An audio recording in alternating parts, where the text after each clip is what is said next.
Oh, this is our next story. Ano? I. My Bukbok ani Ngipin ni ani. Tama. Oh, ito ay. When to me Toby by Unipi got ma itan. Oh, tama. Oh, next. Uhis ni lunis by Illustrations. Traces by John Moss. Jason. Jason Moss. Oh, tama. Oh. Can you read this on your own? Ow! Auntie is almost crying because her tooth hurt body, and it finds her time for Annie. She has been holding her jaw. Wala. Sala naman eh. Ako na nga. Oh, Annie is almost crying because her tooth hurts badly. Masakit daw yung kanyang ngipin. And it's the first time for Annie to have such a terrible toothache. So, sobrang sakit daw. All day, she has been holding her aching jaw. Ito daw, nahawakan niya kasi sobrang sakit. She looked in the mirror and peered at her tooth. Oh, tumingin daw siya sa salamin para makita yung kanyang tooth. What she saw horrified her. There was a dark cavity in the center of her tooth. That's why my tooth is aching, Annie thought. When her parents arrived from the office that afternoon, Annie was still not feeling well. She didn't even eat the ensaymada that her parents brought. So, yun, may dala-dalang ensaymada yung parents niya. That's what you get for eating too many candies. So, kapag lagi daw nakain ng candies, ng sweets, nasisira yung ngipin. How about this? How about the cut? Cut, don't eat candies. You've got a hole in one of your teeth, said her mommy Lynn when she heard Annie complaining. Don't blame the candies, dear. Truth is, Annie has been lazy when it comes to brushing her teeth. So, if you don't brush your teeth, masisira ang ngipin. Magkakaroon ng cavity. Daddy Vio said, I think you're right. Tomorrow morning, I'll take Annie to the dentist, said Mommy Lynn. That's Mommy Lee? Yeah, Mommy Lynn and Daddy Vio. She said that? No. Yeah. Mommy Lynn said that. Dentist? Annie couldn't believe what she heard. She was more afraid of the dentist than of anything else. Her hands became cold. She just knew dentists were there to punish little children, just like bad people in cartoons. So, that's the bad guy, the real no, it's just Annie's imagination. When the real dentist here, she's hate real dentist. What's that? She's afraid of the dentist. What's that? There's an injection. And chocolate? Chocolate is bad. Yes, Annie, we'll let the dentist examine your tooth.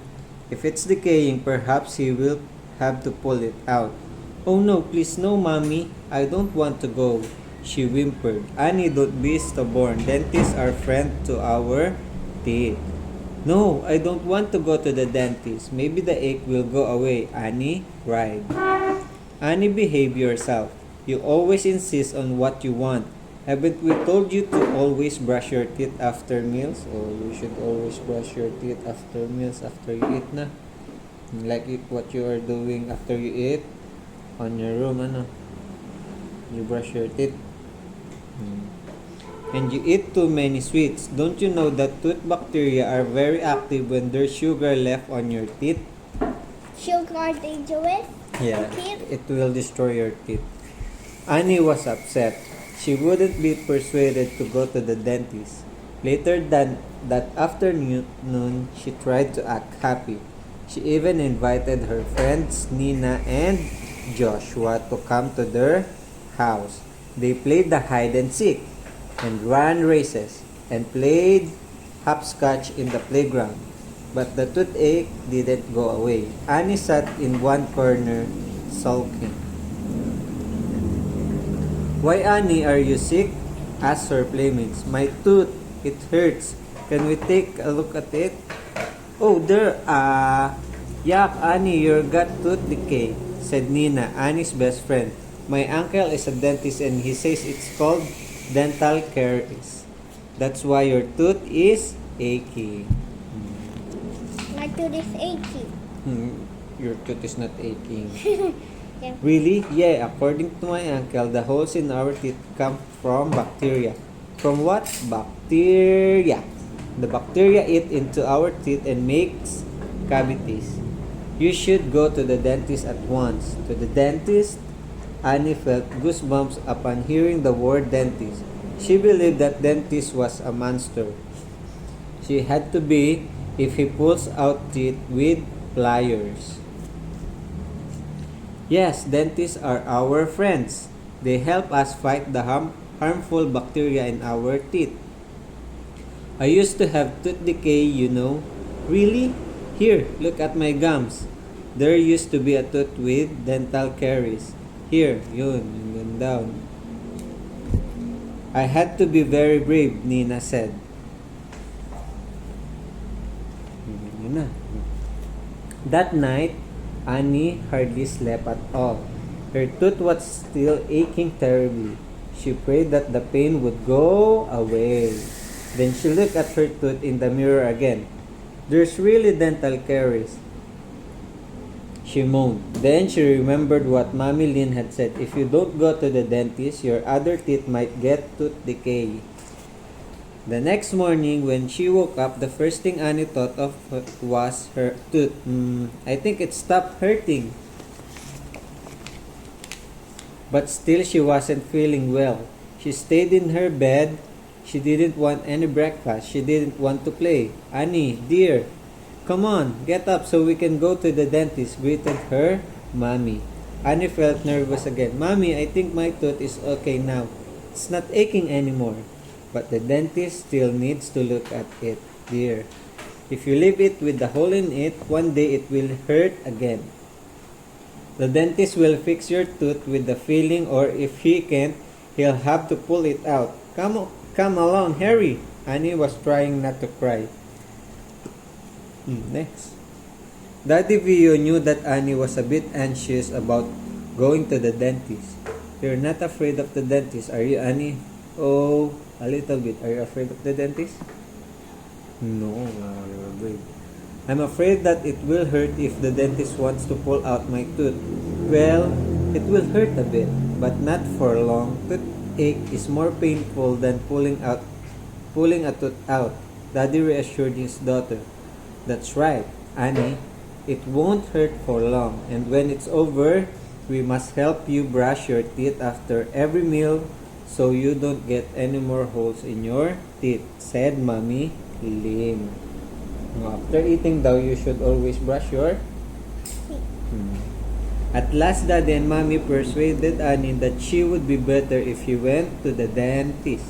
Besides, the little girl thought, if Nina was brave enough to go to the dentist, I can be brave too. Dr. De Leon's dental clinic looked nice. There were toys hanging from the ceiling. There were pictures of animals posted on the wall. All of them smiling. A monkey, a rabbit, a hippopotamus. They all seemed to be smiling at Annie. Annie was surprised that the dentist was a nice man who whistled while he worked, not like a monster. Dr. De Leon was a smiling dentist, and he has a set of beautiful even white teeth. Definitely not a monster. Yun, that's Dr. De Leon. That's the smiling monkey. The smiling crocodile. The smiling hippopotamus. How about this? A frog. That's a frog. Sit properly. Next na tayo. Is this Annie? Aren't you a cute little girl? Said Dr. De Leon. Then he took Annie to his dental chair. Are you okay, Annie? He asked. Yes, sir, but won't this chair make me dizzy? The dentist joked with Annie. Some kids come in here and pay us to ride in this. He zoomed Annie up to its highest and then lowered her a little. The chair is moving up and down. Okay? Little by little, Annie's fear went away. Next, Dr. De Leon fastened a bib around Annie's neck. So you won't dribble on that pretty dress or on me. Then the dentist showed her the instrument he was going to use. See, there's a small round mirror at the end. We'll put it inside your mouth so we can see your teeth. O yun, may mirror daw yun.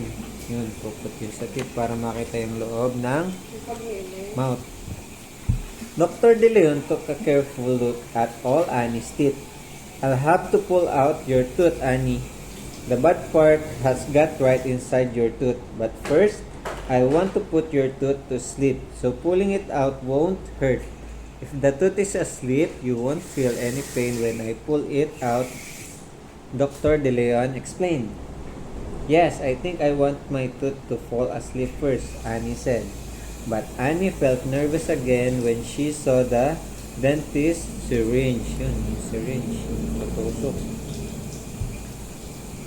Here, I have a sleeping juice for your tooth, but how can my tooth drink it? Annie asked.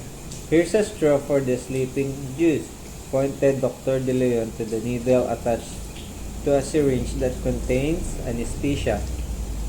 We'll let the tooth drink the sleeping juice so it will fall asleep. Yun yun, may needle sa dulo. It might hurt. Annie, you'll feel a bit of pain from the injection, but you're going to be okay. Soon, you'll be fine. Okay, now, open your mouth. Yun, sisirin. Annie opened her mouth wide as Dr. De Leon gave the drink to the decayed tooth. In a while, Annie couldn't feel any more pain. Maybe my decayed tooth has fallen asleep, she thought. With eyes closed, Annie tried to think of her pet cat, Pucci. She imagined the family's visit to Manila Zoo, the picnic in the park, her first ride in an airplane going to Iloilo, the big cotton candy she bought in the carnival. She thought she even saw her lolo and lola. Ano yun? Inimagine niya daw yun. Ni Annie. Yun yung mga na-imagine niya habang yung dentist ay ginagamot siya. Yung tooth niya. Octopus is the real dentist. No? After a while, Dr. De Leon gently tapped Annie's shoulder. It's done, Annie. Wow, that's weak, said Annie, trying to feel her gum. Dr. De Leon showed Annie the tooth that he had taken out. Yuck, look at those holes in my tooth. So, yun daw yung tooth. The decaying tooth. Yuck. I want Yuck. to back. Meow. That's what the microbes do to your tooth. And if your teeth get bad, you get other sicknesses too. That's why you should brush your teeth every day. Oh, every day ka mag-wash ng teeth, ha? Yeah, I can watch. You see, Annie, our teeth, just like all parts of our body, are God's gift to us. That's why we should take good care of them, Dr. De Leon said kindly. Ano? Does that mean I shouldn't eat too many candies like Mommy said? Right. Now, when are you going to see me again, Annie? Dr. De Leon asked, smiling. Annie liked him, but she still felt shy. She just nodded and nodded.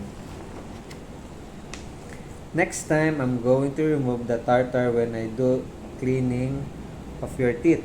Doctor, can you schedule us for a dental visit? Annie's daddy and I plan to come for a dental checkup and for thorough cleaning next week, Mommy Lynn said.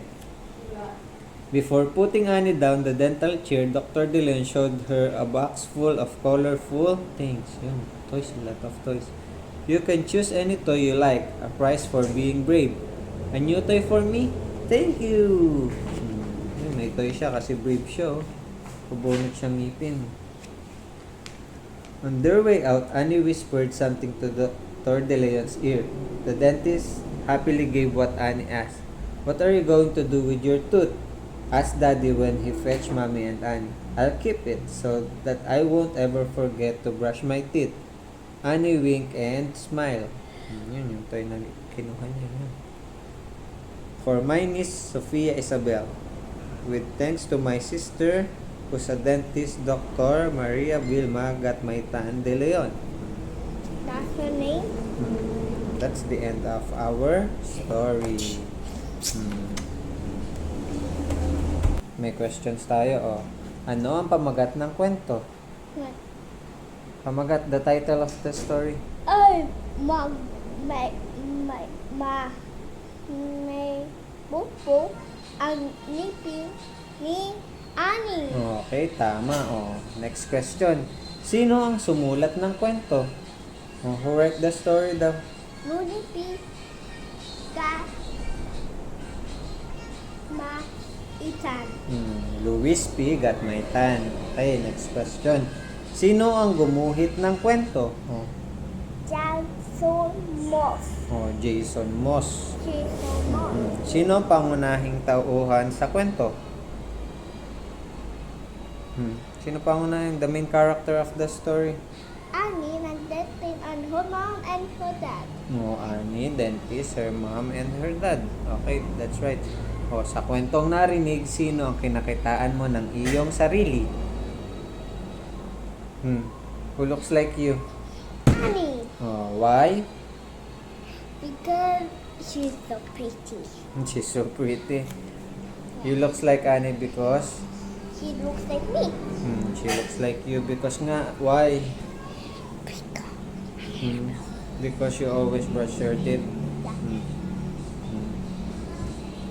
No. And also, what? You also eat candies.